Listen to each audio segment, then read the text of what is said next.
Hello and welcome again viewers आपके अपने channel 13+ पे, जहां पर आज मैं आपके लिए एक्सप्लेन करने वाली हूँ सुपरगर्ल का season number 3 and episode number 9। Episode number 9 इसलिए क्योंकि एपिसोड नंबर 8 क्रॉसओवर है फ्लैश, एरो और सुपरगर्ल के सीजन्स का, जिसके 3 अलग पार्ट हैं और नाम है क्राइसिस ऑन अर्थ एक्स। अगर आप लोग वो तीनों पार्ट्स देखना चाहते हैं तो मुझे कमेंट डाउन करके जरूर बताइएगा। अगर हाई डिमांड रही तो मैं वो आपके लिए अलग से लेकर जरूर आऊंगी।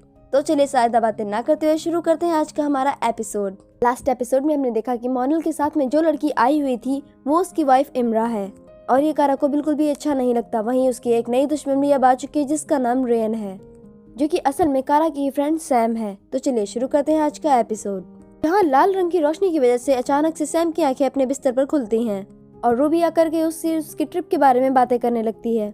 पर सैम को तो कुछ भी याद नहीं था उसकी ट्रिप के बारे में, इसलिए वो बातें घुमा करके सीधा नाश्ता बनाने चली जाती है। इधर डीईओ में इमरा और मोनल अपनी टीम लीजन के बारे में सुपरगर्ल की टीममेट्स को सारी बातें बता रहे थे, जो कि सुपरगर्ल से ही इंस्पायर्ड थी, जिसके एक मिशन के दौरान ये लोग गलती से वर्म होल के थ्रू अर्थ पर 12,000 साल पीछे पहुंच गए और वहीं पर फंस कर रह गए थे, जिस वजह से इन्हें अपनी शिप को 31st सेंचुरी में सेट करके खुद को क्रायो शिप में डालना पड़ा। पर कुछ दिन पहले इनकी शिप में एक टारपीडो फिश की वजह से कुछ खराबी हो गई और ये लोग वक्त से पहले जाग गए। अब सारी बातें खत्म होने के बाद में कारा मोनल और इमरा को रात में अपनी पार्टी पर इनवाइट करती है, पर मोनल और इमरा को अपनी स्पेसशिप में थोड़ा काम करना था, इसलिए दोनों मना कर देते हैं। अब रात में कारा के अपार्टमेंट में सभी लोग क्रिसमस ईव की तैयारियां कर रहे थे। कोई गाने बजा रहा था तो कोई खाने की चीजों की तैयारी कर रहा था।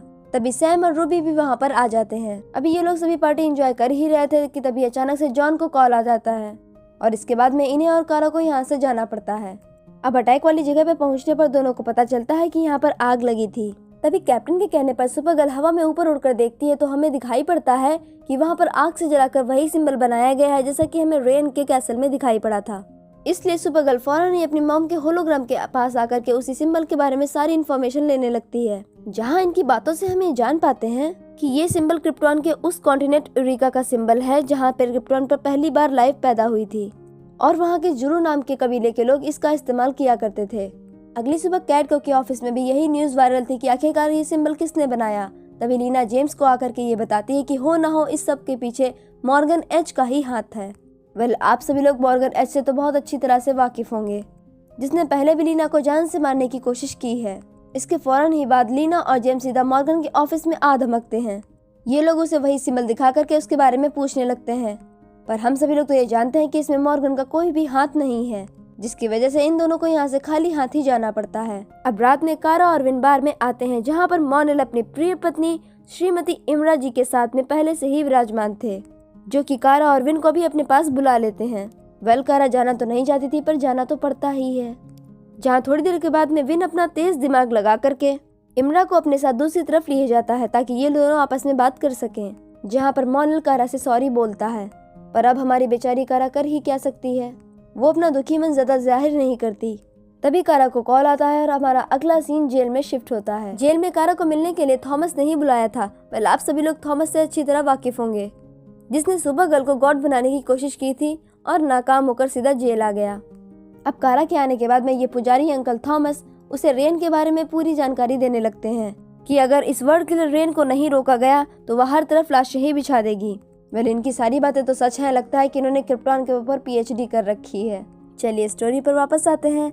इधर जब हम सैम को देखते हैं जो कि न्यूज़ में अटैक्स के बारे में सुन रही थी, तो यहाँ पर हमें दिखाया जाता है कि रेन उस पर हावी होने की कोशिश करती है, पर सही वक्त पर रूबी आकर उसे क्रिसमस ईव की पार्टी करने के लिए कहने लगती है, जहाँ पर सैम रूबी को सुपरगर्ल के सिंबल वाला लॉकेट देती है, जिसे देख करके रूबी बहुत ज्यादा खुश थी। इस तरफ कारा डीईओ आकर अपने टीममेट्स को थॉमस के द्वारा दी हुई इन्फॉर्मेशन के बारे में बता रही थी। तभी इमरा आकर उसे अपने साथ साइड में बात करने के लिए ले जाती है। इमरा कारा को बताती है कि जब मोनल फ्यूचर में पहुंचा तो कई सालों तक उसने कारा के पास वापस आने के लिए कोशिशें जारी रखी, पर वो हर बार नाकाम रहा और इस सब के बाद में ही इमरा और मोनल की शादी हुई थी। ये सुनकर बेशक कारा को अच्छा नहीं लगता और वह काम का बहाना बना करके वहाँ से चली जाती है। वहीं इधर लीना और जेम्स एक कोर्टयार्ड पर आए हुए थे छानबीन करने के लिए कि उन्हें सामने की दीवार पर वही डार्क क्रिप्टोनियन सिंबल दिखाई देता है जो कि रेन का है। पर इससे पहले कि वो लोग कुछ समझ पाते, इन दोनों पर कोई शख्स हमला कर देता है। पर जेम्स जो कि गार्डियन है, वो किसी न किसी तरह एक दूसरे को बचा लेते हैं। वहीं उसी पोर्ट पर थोड़ी देर के बाद में, जहाँ पर कुछ लोग इलीगल ड्रग डीलिंग कर रहे थे, कि अचानक से उन पर कोई अनजान इंसान हमला करने लगता है। उसे अनजान इंसान कहें या अनजान सुपर पावर्स, ये लोग इनके बारे में नहीं जानते थे और सभी के सभी मारे जाते हैं। यहाँ पर वो सुपर पावर दिखाई तो नहीं जाती, पर हम सभी लोग होशियार हैं और ये जानते हैं कि वो रेन द वर्ल्ड किलर ही थी, जिसने मारने से पहले इन लोगों के बारे में एक बार भी नहीं सोचा। अब अगला सीन कैटको का था, जहाँ पर लीना और जेम्स आज के हुए हमले के बारे में बात कर रहे थे और इन पर यह हमला किसी और ने नहीं बल्कि मॉर्गन ने ही करवाया था। सैम भी पास में ही खड़े होकर इनकी बातें अच्छे से सुन रही थी। मॉर्गन की फोटो देखते ही यहाँ पर सैम की आंखों में रेन की झलक दिखाई देती है, जिसके बाद सैम बाहर आकर के सीधा रेन में तब्दील हो जाती है और सुपरमैन और सुपरगर्ल की तरह ही अपनी शर्ट को फाड़ देती है। यहाँ पर हमें रेन की कॉस्ट्यूम की झलक दिखाई जाती है, जिस पर कि वही डार्क क्रिप्टोनियन सिंबल बना था। इधर डीईओ में सभी लोग अब रेन के बारे में ही डिस्कशन कर रहे थे कि बातों ही बातों में कारा मॉनल को 2-4 ताने देकर के वहां से जाने लगती है। मॉनल उसके पीछे जाकर उसे समझाने की कोशिश तो करता है, पर जहां कारा उसे ही उल्टा समझाने लगती है और इमरा की तारीफ करते हुए बताती है कि वो बहुत ज्यादा खूबसूरत है और सबसे बड़ी बात कि वो तुम्हारी पत्नी है। ये मेरी जिंदगी का वो सबसे बुरा सच है जिसके बारे में मैंने कभी सोचा भी नहीं था, जहाँ पर तुम मुझे कभी भी पहले की तरह नहीं देख सकोगे। और भी काफी कुछ सुनाने के बाद में वो वहाँ से चली जाती है। वहीं इस तरफ मॉर्गन अपने ऑफिस में बैठ करके लीना से कॉल पर बात कर रहा था कि तभी उस पर अटैक होता है रेन का। पर इससे पहले कि रेन उस तक पहुंच पाती, मॉर्गन अपने ऑफिस में बनी हुई सीक्रेट वॉल के पीछे छिप जाता है। जब रेन आकर वहां अपने एक्सरे विजन से उस दीवार के आर पार देखती है तो उसे कुछ भी दिखाई नहीं देता, जिसके बाद में उसे वहां से खाली हाथ ही जाना पड़ता है। इसके बाद में जेम्स कारा को कॉल करके यही सारी बातें बता रहे थे कि मॉर्गन पर अटैक हुआ है रेन का, जिस पर अब कारा को और भी ज्यादा गुस्सा आ जाता है और वह सीधा टीम को ये कहकर चली जाती है कि अब रेन के साथ में छिपाई नहीं खेलना चाहती। इसके बाद में सुपरगर्ल सीधा डीईओ के रूफ टॉप पर आकर के वहां पर अपने आई लेजर से अपना सिंबल बना देती है, जो कि रेन के लिए खुली चुनौती थी लड़ाई की। पर यहाँ कैटको में जेम्स भैया और लीना का एक अलग ही रोमांस चल रहा था और कुछ ऐसा ही हमारे डीईओ में मॉनल और इमरा के साथ भी था, जिन्हें साथ में देख करके सुपरगर्ल को बिल्कुल भी अच्छा नहीं लगता, पर वो कर भी क्या सकती है। तभी विन और एलेक्स आकर सुपरगर्ल को बताते हैं कि रेन उनकी छत पर आ चुकी है और एलेक्स इस बार कारा यानी कि सुपरगर्ल को समझाते हुए बताती है कि इस बार अपने अंदर कोई भी ह्यूमैनिटी मत रखना, क्योंकि उस औरत ने पहले भी कई सारे लोगों की जानें ले ली हैं। इससे फर्क नहीं पड़ता कि वो बुरे थे या अच्छे। अब जब सुपरगर्ल रूफटॉप पर आकर रेन से बात करने की कोशिश करती है तो रेन उससे कहती है कि मेरा तो काम ही है पापियों को सजा देना और सजा सिर्फ एक ही होती है जिसे हम मौत कहते हैं।